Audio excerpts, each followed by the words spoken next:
Hola, ¿qué tal? ¿Cómo están? Les saluda Verónica Insausti. Esta es una nueva edición del programa Nuestra América en Disputa.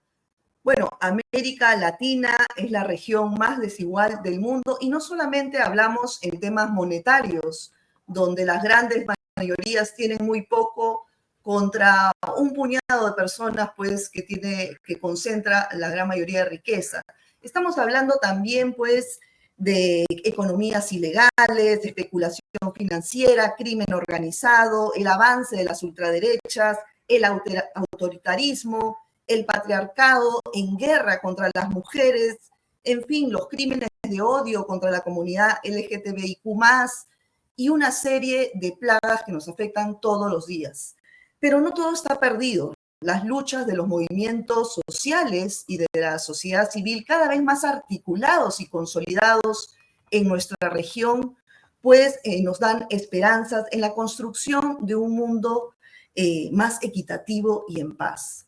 Bueno, sobre este tema vamos a hablar el día de hoy en Nuestra América en Disputa. Acompáñanos.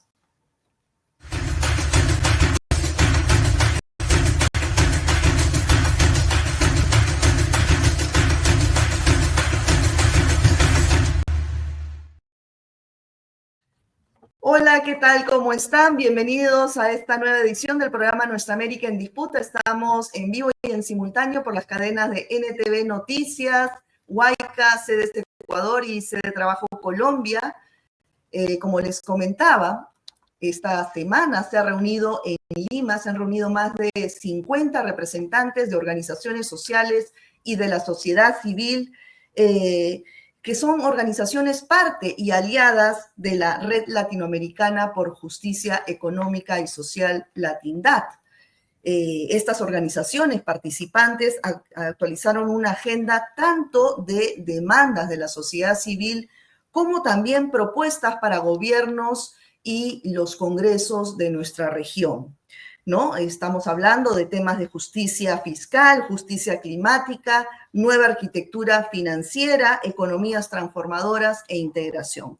Para conversar sobre el resultado de este importante encuentro social latinoamericano, nos acompañan Patricia Miranda. Ella es coordinadora del área de nueva arquitectura financiera y directora de incidencia global de Latindad. Carola Mejía, también coordinadora del área de justicia climática, transiciones y Amazonía de Latindad. Y Adrián Falco, coordinador del área de justicia fiscal de Latindad. Muchas gracias a los tres por estar aquí en Nuestra América en Disputa. Hola Verónica, ¿cómo estás? Muchas gracias por la invitación. Muy bien, gracias a ustedes. Bueno, Adrián, ¿cuáles han sido los principales resultados de este importante encuentro con la participación de más de 50 organizaciones de Latinoamérica y el Caribe? A ver, en líneas generales me parece que el gran resultado fue la posibilidad de reunirnos, ¿no? Como primer gran éxito, creo, de esta conferencia fue poder reunir a muchísimas organizaciones y además poder empezar a construir una agenda común y que represente, de alguna manera, todos los puntos de vista vinculados con nueva arquitectura financiera, con justicia climática, con fiscalidad. Y en términos de fiscalidad, bueno, avanzamos un montón en relación a tres ejes que para nosotros son claves. Uno es poner en juego o en tensión la gobernanza sobre la fiscalidad, la tributación internacional. Después, obviamente, ver qué pasa en la región y cómo empezamos a resolver nuestros problemas cotidianos vinculados con la misma agenda. Y después, por supuesto, la participación de las organizaciones sociales y cómo empezamos a formar cuadros para poder debatir estos temas en otras instancias.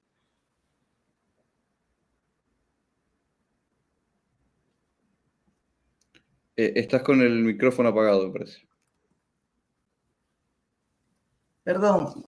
Patricia, te preguntaba que, bueno, dentro de estas mesas de trabajo que se han desarrollado en estos días sobre temas específicos, uno de ellos ha sido el tema de la justicia económica. ¿Cuál va a ser la agenda de la sociedad civil para 2025 sobre el financiamiento, por ejemplo, del desarrollo social y económico de nuestra región? Bien, este es considerado como un espacio muy importante, el de financiamiento para el desarrollo, porque puede delinear cómo va a ser el financiamiento de aquí a los próximos 5 o probablemente hasta 10 años. En ese sentido, en esta agenda, uno de los temas que consideramos y que ya vemos en el proceso va a estar en la cima de las prioridades a discutir y a debatir por los delegados de todos los países del mundo en Naciones Unidas, es el tema del endeudamiento. Y en el campo del endeudamiento, entre las principales propuestas está una reforma de la arquitectura financiera. Y nos parece algo positivo que este es un tema que se está tocando y se está abordando en distintos espacios y foros globales, pero el problema es que cuando se tiene que aterrizar para decir de qué estamos hablando, ya las opiniones son variadas. En esta conferencia hemos ido armando cuáles son las piezas clave de este rompecabezas y entre ellas están, por ejemplo, plantear un convenio, un marco legal multilateral donde se puedan hablar equitativamente países deudores y países acreedores puedan tomar las decisiones en cuanto a las reglas de deuda que actualmente están centradas en el acreedor. Por otro lado, también la reforma de la gobernanza económica global, que, como decías al principio, en cuanto a políticas económicas, también están centradas en determinados y pequeños grupos de países que tienen un poder económico en el mundo.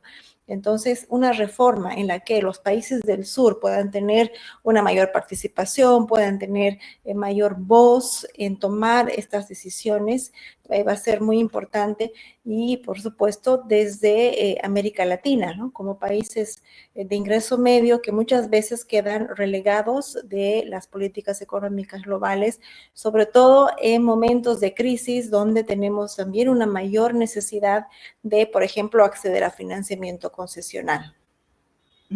Sí, sobre el tema de la reforma global que se está viendo en Naciones Unidas sobre tributación, sobre gobernanza, quiero comentarlo, digamos, más adelante en el programa contigo, Patricia. Pero ahora quería preguntarle a Carola respecto a los temas ambientales. Se han definido varias propuestas desde la sociedad civil de cara a la COP30. ¿Cuáles son las principales propuestas que se han conversado ahora en este encuentro y se han puesto en agenda? Sí, bueno, hemos conversado sobre la importancia de discutir desde la visión latinoamericana qué tipo de transición queremos, ¿no? Porque ya a nivel de las negociaciones se habla de que hay que transitar a las energías renovables, se habla de un concepto de transición justa que no es necesariamente lo que nosotros entendemos por justo, popular e inclusivo. Entonces hemos debatido en una de las mesas, por ejemplo, que esta transición tiene que ser integral, tiene que ser económica, energética, social, cultural, pero tiene que buscar varias cosas. Por ejemplo, no profundizar el extractivismo de los nuevos minerales que se van a necesitar para, por ejemplo, las energías renovables, ¿no? U otros materiales en el sur. No debe generar desplazamientos, vulneración de derechos, no debe poner en riesgo la seguridad hídrica, alimentaria de la población. Más bien, por ejemplo, en el caso de la transición energética, tiene que ver a la energía como un derecho humano, ¿no? Tiene que reformar también el tema de la gobernanza, bajo un modelo energético diferente, descentralizado, y veíamos que es bien importante hacernos varias preguntas, ¿no? Respecto, digamos, una transición energética para quién, ¿no? No tenemos que evitar volver digamos, cometer los errores que se han cometido en los modelos actuales, ¿no? Que marginan a una comunidad que de pronto está en un territorio de sacrificio para este tipo de proyectos, y veíamos como una transición justa, popular e inclusiva tiene que buscar justamente alternativas económicas locales, solidarias, ¿no? Que pongan la vida y el respeto a los derechos de las personas y de la naturaleza al centro de las decisiones. Entonces, ahí ha habido una discusión interesante para que haya una visión, una construcción colectiva de lo que sería para nosotros este concepto de transición justa, que lo podamos llevar además a la COP30, ¿no? Vamos a tener una COP de cambio climático el próximo año en Brasil, en la Amazonía, entonces va a ser muy importante que vayamos ya con un entendimiento más colectivo, regional, de qué es lo que queremos proponer. También se han hablado obviamente de otros temas, ¿no? Vinculados a la agenda climática. seguramente los voy a comentar más adelante. Así es, Carola, muchas gracias.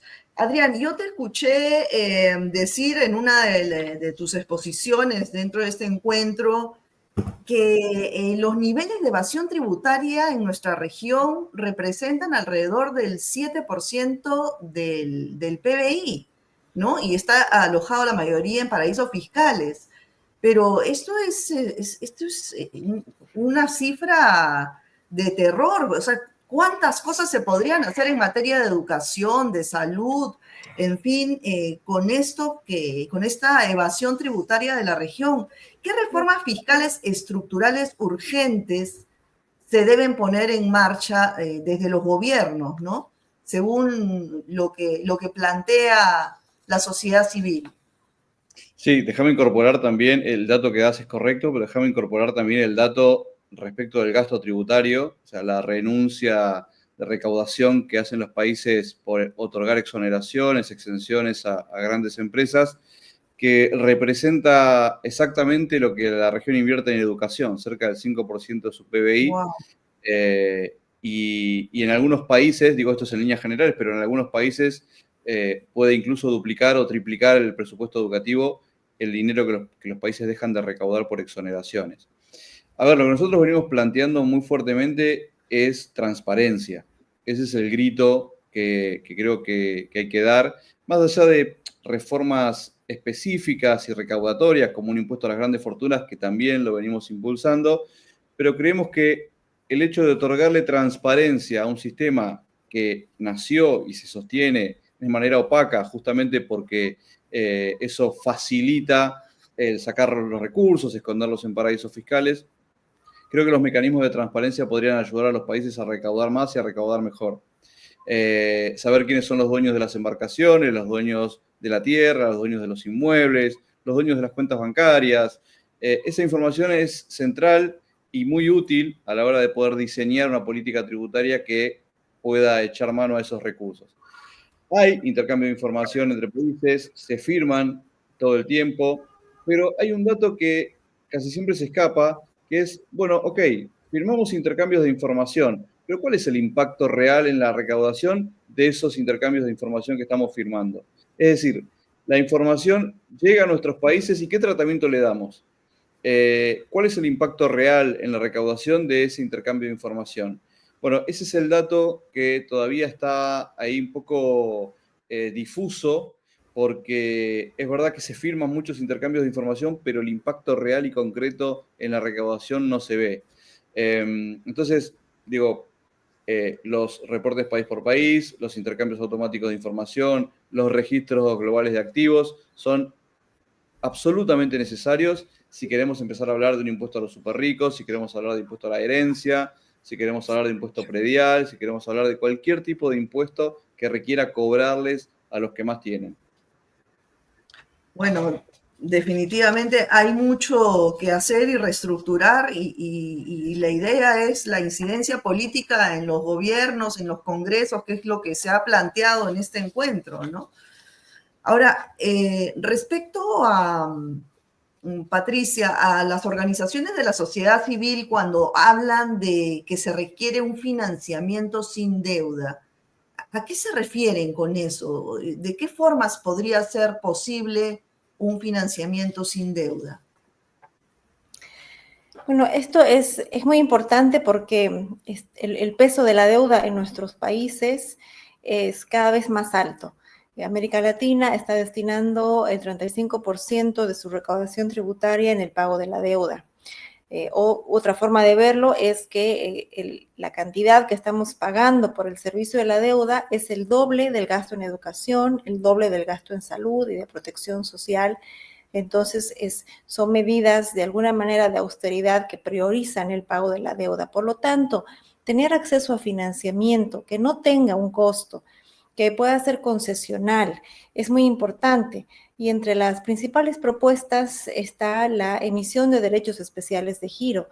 Esto es como generar o crear dinero de la nada, por decirlo de la manera más sencilla, todos los países miembros del Fondo Monetario Internacional, cuando se toma la decisión de emitir derechos especiales de giro, todos reciben automáticamente estos recursos, porque no es deuda, reciben lo quieran o no, lo necesiten o no, y en este caso, tras la pandemia, se dio una emisión y las regiones de África y América Latina fueron las que más utilizaron los derechos especiales de giro que recibieron para financiar esos presupuestos, para financiar las necesidades urgentes que tenían, en algunos casos también para pagar deuda.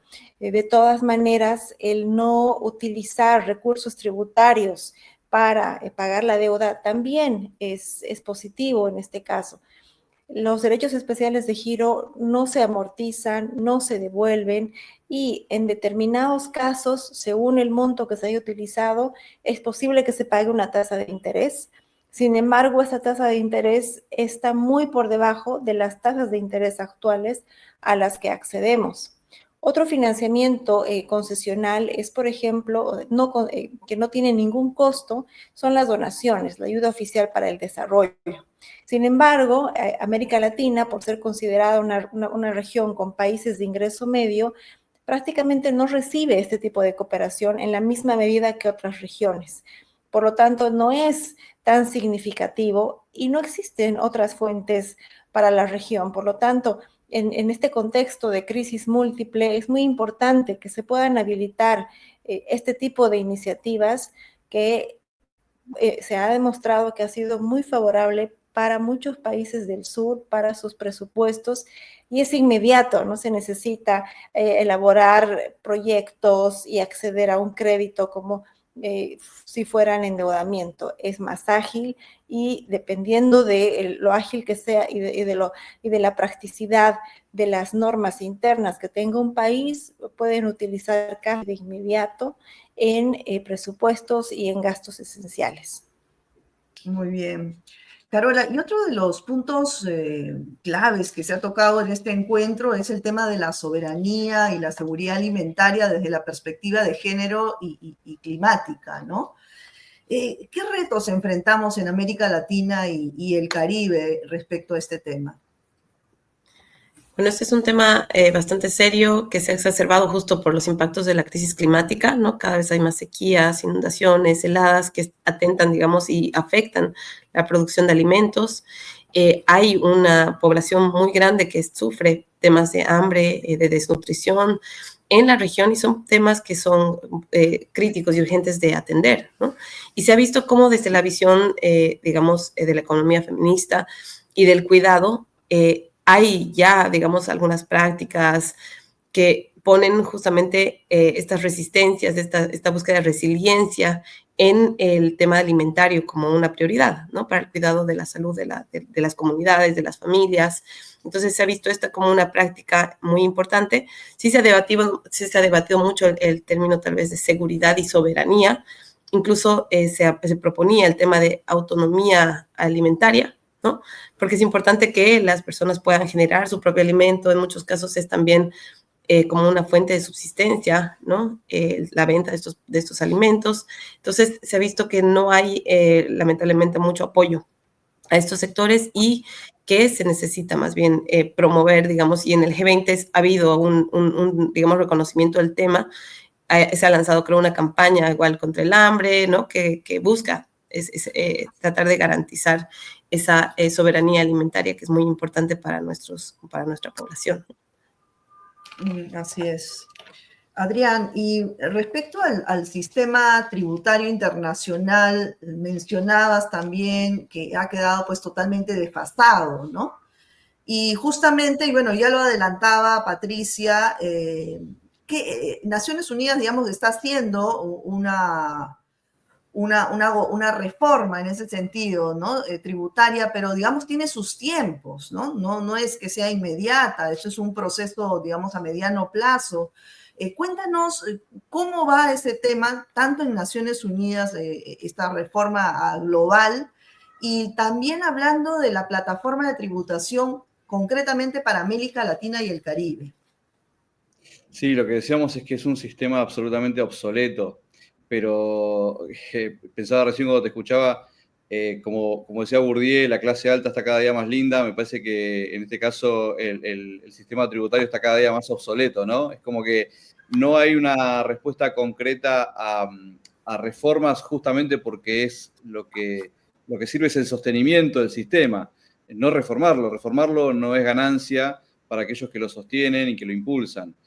Y es verdad que dentro de Naciones Unidas hay un espacio concreto de trabajo que es el Convenio Marco sobre Cooperación Tributaria Internacional, que es un trabajo de muchísimos años, impulsado por la Unión Africana. Bueno, esto creo que ya lo sabemos todos y todas, y que ha tomado mucho vuelo en los últimos años. Hoy casi que tenemos ya un convenio marco, ahora hay que empezar a trabajar en cuestiones más específicas, más puntuales, los protocolos tempranos, vinculados con impuestos a los superricos, vinculados con flujos financieros ilícitos, con tributación de la economía digital. Bueno, es todo un debate que se va a estar dando dentro de Naciones Unidas. No hay mucha novedad ahí, en el sentido de que los países que se oponen son los mismos de siempre, ¿no? Los sospechosos de siempre, el G7 y sus aliados, que bregan permanentemente por consenso. Esto es algo inédito, porque son justamente los que no promueven el consenso en otros espacios dentro de Naciones Unidas. Bueno, vienen aquí a este espacio de la Convención Marco a decir necesitamos consenso, cuando desde la OCDE tampoco abren la puerta para que la sociedad civil u otros países puedan participar. Con lo cual hay que trabajar muy fuertemente contra estos bloqueadores seriales de propuestas del sur global. Va a ser un debate muy largo. Esto está pensado, es un proceso que va a durar hasta 2027 por lo menos, con lo cual hay mucho trabajo para hacer ahí, no solamente dentro de Naciones Unidas, sino también con los gobiernos, con los parlamentos, con las cancillerías. Es una gran apuesta, con todas las vicisitudes que tiene la política latinoamericana, ¿no? En el medio, digamos, hay que convivir con todo eso. Pero al mismo tiempo hay un espacio supranacional en la región, reciente, como la PETELAC, la Plataforma Tributaria de América Latina y del Caribe, que parece aportar, en principio, algunas cuestiones más técnicas vinculadas con gasto tributario, con progresividad del sistema, con impuestos ambientales, pero son como hojas de ruta de lo que se puede llegar a modificar en la región sin necesidad de pasar por organismos multilaterales y demás. Ojalá que esto, que empezó como una apuesta técnica, que está secretariada por la CEPAL y que lidera Chile junto con Colombia y Brasil, que son los más activos, ojalá que con el paso del tiempo pueda tener más músculo político. Hoy es un espacio técnico, casi me animaría a decir, entre comillas, inofensivo para los gobiernos, porque ven un espacio de técnicos, pero lo que necesitamos es que dé el gran paso, ¿no? Transformarse en un espacio con más músculo político, que pueda operar como bloque y que pueda discutir en Naciones Unidas y en otros espacios. Está funcionando como bloque ad hoc, pero le falta, me parece, ahí el músculo político para terminar de sellar lo que viene insinuando, ¿no? Que es esta posibilidad de tener un espacio real y concreto para debatir algo que es fundamental para el desarrollo de los países. Bueno, pero quién sabe ese músculo político pueda llegar antes que lo concreto que se pueda dar dentro de Naciones Unidas, ¿no? Lo interesante es que la incidencia política desde la sociedad civil persiste y cada vez está más articulada y consolidada a nivel Latinoamérica y el Caribe, ¿no? Que eso es lo que va a presionar a la clase política. Patricia, tú mencionaste en este encuentro también que la financiación para los objetivos de desarrollo, los ODS, es crucial en este tiempo de crisis, ¿no? Pero también mencionaste que, bueno, la gobernanza económica global está en manos del G7. ¿Hay visos que en este grupo se apruebe esta financiación? ¿De qué depende? Bueno, esta financiación, la financiación del desarrollo tiene distintas fuentes de financiamiento y cada una puede aportar de manera positiva a estas necesidades urgentes, pero también por el otro lado puede aumentar las brechas. Entonces, dependiendo cómo sean estas políticas y las decisiones, pueden tener buenos resultados o malos resultados. En este caso, uno de los temas, como decía, por ejemplo, el endeudamiento, necesita de una voluntad política y podríamos decir que hay un contrapeso importante en la gobernanza ahora en términos del G7, que sí lo mencionaste, pero por otro lado, dentro del G20 hemos visto este año que hay un contrapeso, por ejemplo, de los BRICS. No es un proceso rápido, es un proceso relativamente lento, pero el que los BRICS estén impulsando, por ejemplo, la reducción hacia la eliminación del dólar como una divisa o una moneda hegemónica en el mundo para el comercio global, es parte de esos primeros pasos, de ese inicio a una reforma en la que países como el G7 vayan perdiendo el poder en determinadas áreas. Faltaría, por supuesto, mucho más en términos de políticas que puedan tener impacto en el mediano y en el largo plazo para que realmente tengamos reformas sistémicas. Pero en todos estos espacios globales, el poder tener inicios o puntapiés de políticas que nos puedan llevar a algo que sea más sistémico es importante. Entonces creemos que ahí puede haber un contrapeso muy interesante en materia de arquitectura financiera. Sin embargo, inclusive dentro del espacio de Naciones Unidas, hay en las relaciones que pueden existir entre distintos países, las estrategias de negociación van a pesar muchísimo. Y, por ejemplo, en el espacio de financiamiento para el desarrollo está el G7, también está el G20, está en los BRICS, está el G77, que en algún momento también han tenido momentos, espacios de poder plantear medidas o demandas concretas.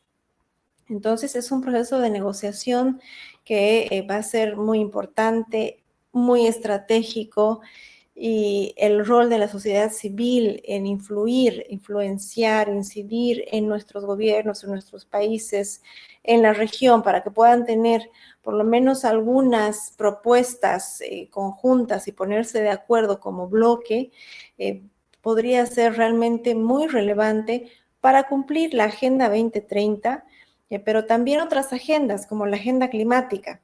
Entonces, consideramos que el próximo año en todos estos espacios, este tipo de temas de acceso a financiamiento van a ser claves. Así es. Bueno, se nos ha ido el tiempo, pero yo no quiero terminar el programa sin antes hacerle esta pregunta a Carola, justamente respecto a la agenda climática que mencionas, Patricia, ¿no? O sea, ¿qué relación tiene el canje de deuda con las políticas climáticas? ¿Qué propone la Tindad en ese sentido? Venimos de una cumbre de cambio climático en Azerbaiyán que ha fallado respecto al tema del financiamiento, ¿no? Los países que son más responsables de la crisis climática no han querido hacerse responsables, han puesto una meta de financiamiento muy pequeña, le han cedido esta responsabilidad al sector privado, a otros sectores y a la banca multilateral. Y lo que están proponiendo, digamos, reconociendo que hay, como decía Patricia, un problema de endeudamiento bastante grande en los países que son del sur y que son también altamente vulnerables a la crisis climática, han sido los canjes de deuda por clima, por naturaleza. Y esto se está dando bajo mecanismos cada vez más complicados, ¿no? Donde hay mucha intermediación del sector privado, financiero, y desde la Tindad hemos estado haciendo análisis justo sobre algunos canjes que han surgido en los últimos, digamos, en el último tiempo, y uno de los más importantes ha sido el de Galápagos. Recientemente ha habido uno en Salvador, y se están promoviendo como la gran alternativa, tanto para frenar la crisis climática como para el tema de reducir la deuda, ¿no? Pero viendo realmente el potencial, vemos que el potencial de reducción de deuda es muy pequeño. La movilización de financiamiento, tanto para atender la crisis climática como para conservación, es muy pequeña también. Y vemos que hay muchos riesgos porque no se están construyendo en base a principios de integridad, de transparencia, respeto a la soberanía de los países, ¿no? Y si bien son un mecanismo y seguramente van a seguir siendo promovidos, como lo hemos escuchado en diferentes espacios de Naciones Unidas y por los bancos multilaterales, hay que tener mucho cuidado, ¿no? Respecto a las implicaciones y no, o sea, se ha reconocido incluso en la banca multilateral, ha dicho sí, realmente estos no son la solución que necesitamos, ¿no? Se necesitan, como decía Patricia, muchas más reformas, se necesita que los países que han causado esta crisis climática garanticen ese financiamiento sin deuda para que los países del sur puedan combatir la crisis climática que ya les está generando muchos impactos. Y bueno, de eso se trata, de buscar estas otras soluciones también, como mencionaba Patricia, que pueden garantizar que se financie la agenda climática sin caer en estas que hemos llamado a veces que se promueven como falsas soluciones, como los mercados de carbono, o estos pequeños parches, digamos, que en realidad no resuelven los problemas estructurales, ¿no? Sí, así es. Bueno, yo los quiero felicitar a los tres y a todos los representantes de más de 50 organizaciones que han hecho un esfuerzo por reunirse en este encuentro en Lima y seguir trabajando por toda la población de América Latina y el Caribe en silencio, ¿no? Ya la Tindad está a puertas de cumplir 25 años de lucha constante, silenciosa, pero ha logrado muchas batallas, ¿no? Faltan muchas otras por lograr. Así que bueno, felicitaciones a los tres y que extenderla a toda la gente que trabaja en esta alianza desde la sociedad civil. Muchas gracias, Verónica. Gracias, Verónica. Muchas gracias, Verónica. Seguimos. Gracias a ustedes. Abrazos. Hasta una próxima oportunidad. Que estén muy bien. Un saludo. Chao. Bueno, amigos, esto ha sido todo por hoy. Los espero en una próxima edición del programa Nuestra América en Disputa. Cuídense mucho. Chao.